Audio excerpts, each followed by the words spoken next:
తెలంగాణలోని ఆలయాల్లో high alert ప్రకటించారు. ఉగ్రదాడితో ఆలయాల్లో తనిఖీలు ముమ్మరమయ్యాయి. వేములవాడ రాజన్న ఆలయాల్లో పోలీసులు విస్తృత తనిఖీలు నిర్వహిస్తున్నారు. సీసీ కెమెరాలతో ప్రత్యేక నిఘా ఏర్పాటు చేశారు.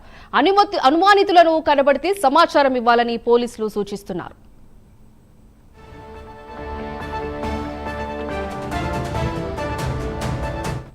దీని గురించి మరింత సమాచారం మా ప్రతినిధి రాజు అందిస్తారు.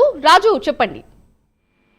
సింధు, జమ్మూ కాశ్మీర్ పహల్గామ్ లో జరిగిన ఉగ్రవాద దాడి నేపథ్యంలో తెలంగాణలోని ప్రముఖ పుణ్యక్షేత్రాల్లో ఎలాంటి అవాంఛనీయ సంఘటనలు జరగకుండా పోలీసులు హై అలర్ట్ ప్రకటించారని తెలుస్తుంది.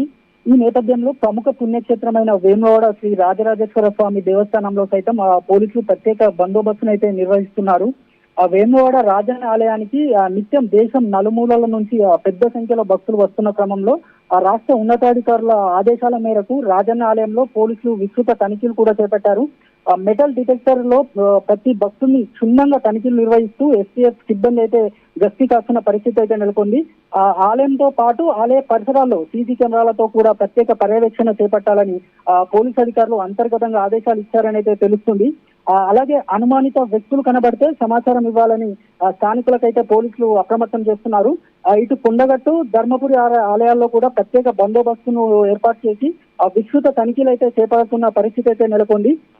కాశ్మీర్ లో జరిగిన ఉగ్రవాద దాడిని ఇదివరకే కరీంనగర్ ఉమ్మడి జిల్లాలో పెద్ద ఎత్తున నిరసనలు, ఆగ్రహ జ్వాలలు వెల్లువెత్తుకున్న పరిస్థితి అయితే కనబడుతుంది.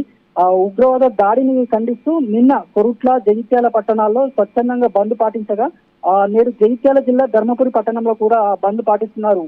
Sindhu. Right, thank you Raju.